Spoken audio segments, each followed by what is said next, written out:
Swim laps underwater. When Bobby Fischer prepared for his World Championship chess match with Boris Spassky, he prepared by swimming laps underwater every day. He knew that as the chess matches wore on into the late hours, the player with the most oxygen going to his brain would have the mental advantage. So he built his chess game by building his lungs. When he defeated Spassky, many were surprised by his astonishing wit and mental staying power, especially late in the matches when both players should have been weary and burned out. What kept Bobby Fischer alert wasn't caffeine or amphetamines, it was his breathing. General George Patton once gave a lecture to his troops on brainpower.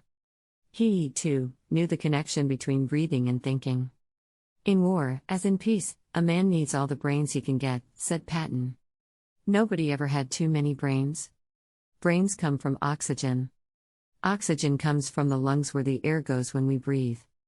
The oxygen in the air gets into the blood and travels to the brain. Any fool can double the size of his lungs.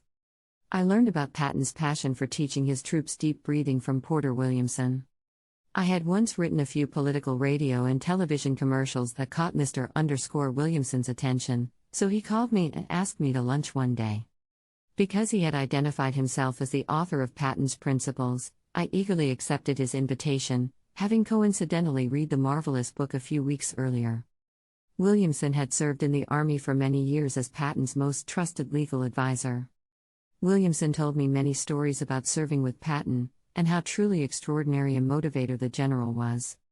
Most of the Patton quotes in this book come from Williamson's own memories of his service with the great general. Williamson told me about how he himself had lost his leg to bone cancer, and how the doctors had erroneously forecasted his death twice. His inner strength, he said, often came from the inspiration he received in his days of serving with Patton. Frequently, General Patton would stop at my desk, recalled Williamson, and ask, "How long you been sitting at that desk? Get up and get out of here.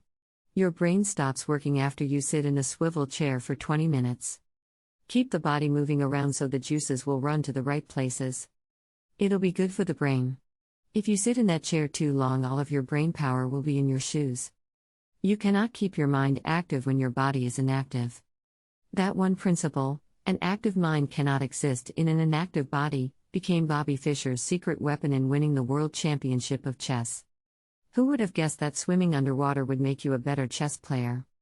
Certainly not the overweight, worn-out chess genius Boris Spassky. Sometimes, all you need is the air that you breathe to motivate yourself. Going for a run or a walk or simply deep breathing gives the brain the fuel it feeds on to be newly refreshed and creative. Thanks for watching. Please like, share and subscribe.